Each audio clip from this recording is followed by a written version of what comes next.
বাতিলৰ আনন্দত ডিগবৈত সাবজান ব্লক কংগ্ৰেছৰ উদ্যোগত বিজয় উৎসৱ পালন। जिंदाबाद कांग्रेस आई जिंदाबाद कांग्रेस आई जिंदाबाद राहुल गांधी जिंदाबाद राहुल गांधी जिंदाबाद राहुल गांधी जिंदाबाद भूपेन बोरा जिंदाबाद भूपेन बोरा जिंदाबाद कांग्रेस आई जिंदाबाद कांग्रेस आई। কেন্দ্ৰীয় চৰকাৰে কৃষকসকলৰ ওপৰত জোৰ জবৰদস্তিকৈ জাপি দিয়া কৃষক বিৰোধী আইন বাতিল কৰাত সৰ্বতে এতিয়া আনন্দৰ জোৱাৰ উঠিছে। তাৰে পৰিপ্ৰেক্ষিতত শনিবাৰে নিখিল ভাৰত কংগ্ৰেছ কমিটিৰ আহ্বান মৰ্মে ডিগবৈটো সাবজান ব্লক কংগ্ৰেছ কমিটিৰ উদ্যোগত 1 শতাধিক কংগ্ৰেছ কৰ্মীৰ উপস্থিতিত হাতে হাতে মম লৈ বিজয় উৎসৱ পালন কৰে। লগতে কৃষক আন্দোলনত অংশগ্ৰহণ কৰি প্ৰাণ আহুতি দিয়া মৃত কৃষকসকলৰ আত্মাৰ সদ্গতি কামনা কৰি হাতে হাতে মম লৈ প্ৰায় 2 কিলোমিটাৰ পথ শান্তি সমদল বাহিৰ কৰে। ভাৰতবৰ্ষৰ হিটলাৰী চৰকাৰ বিজেপি চৰকাৰখনে কৃষকৰ ওপৰত যি 3টা কলা আইন জাপি দিছিলে, এই কলা আইন জাপি দিয়াৰ ফলত কৃষকসকলে আজি প্ৰায় 1.5 বছৰ ধৰি আন্দোলন কৰি আছিল আৰু এই আন্দোলনৰ কাৰণে কৃষকসকলৰ প্ৰায় শ কৃষকৰ মৃত্যু হৈছিল। মৃত্যুৰ ফলত কৃষকসকলৰ ক্ষতি হৈছিল।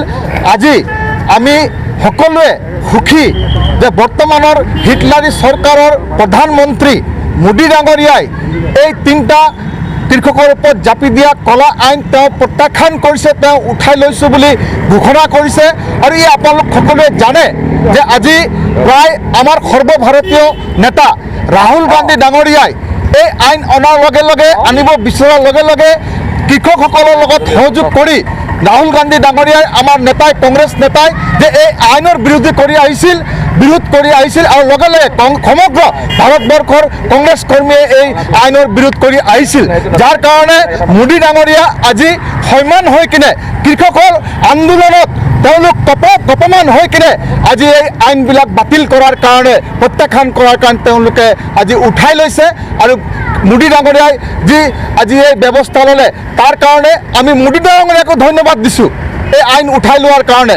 কৃষকৰ যি ক্ষতি হ'লহেঁতেন, কৃষকৰ ওপৰত যি অন্যায় কৰিছিলে, এই অন্যায়ৰ পৰা তেওঁ আজি এই আইনকেইটা উঠাই লোৱাৰ কাৰণে তেওঁকো আমি ধন্যবাদ দিছোঁ। আৰু যিসকল আজি এই আন্দোলন কৰোঁতে কৃষকসকলৰ মৃত্যু হৈছিল তেওঁলোকৰ কাৰণে আজি সাবজান ব্লক কংগ্ৰেছৰ উদ্যোগত আমি কেণ্ডেল জ্বলাই কিনে তেওঁলোকৰ নামত শ্ৰদ্ধাঞ্জলি জনাইছোঁ। আৰু লগে লগে প্ৰায় 2 কিলোমিটাৰ আমি কেণ্ডেল লৈ কিনে মন সমদল কৰি কিনে আমি এই আজিৰ এই যি কৃষকৰ ওপৰত জাপি দিয়া কলা আইন তেওঁলোকে বাতিল কৰাৰ ঘোষণা কৰিছে, তাৰ কাৰণে আমি সাবজান ব্লকৰ কংগ্ৰেছৰ উদ্যোগত আজি বিজয় উৎসৱ আমি উদযাপন কৰিছোঁ ডিগবৈত।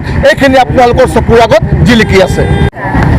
আজি অল ইণ্ডিয়া কংগ্ৰেছ কমিটিৰ আহ্বান আৰু APCCৰ নিৰ্দেশ মতে আজি 1.5 বছৰ ধৰি যি কৃষক আন্দোলন হৈ আছিলে, কৃষক আন্দোলনৰ কালি পৰিসমাপ্তি ঘটিছে। আমাৰ মাননীয় প্ৰধানমন্ত্ৰী নৰেন্দ্ৰ মোদী ডাঙৰীয়াই কালি ভংগ কৰিছে 3খন কৃষক আইন ভংগ কৰিছে। এই কৃষক আইনক ভংগ কৰাৰ কাৰণে আমি আজি বিজয় উৎসৱ পালন কৰিছোঁ। লগতে এই যি কৃষক আন্দোলনত প্ৰায় 1.5 বছৰ ধৰি 700-750জন কৃষক প্ৰাণহানি হ'ল। এই প্ৰাণহানি হোৱাৰ কাৰণে তেওঁলোকৰ স্মৃতিত প্ৰাণ আহুতি দিলে, তেওঁলোকৰ স্মৃতিত আমি আজি মৌন প্ৰাৰ্থনা কৰিছোঁ। লগতে আমি যি গণতন্ত্ৰৰ জয় হৈছে, কৃষকৰ জয় হৈছে, খুব ভাল পাইছোঁ। এতিয়া আমি আজি ইয়াত ডিগবৈ চাৰিআলিত সমবেত হৈ পেলাই আমি এটা বিজয় উৎসৱ পাতিছোঁ আৰু আপোনাৰ মৌন প্ৰাৰ্থনা কৰিছোঁ। বিশেষ নকওঁ আৰু বক্তা আছে।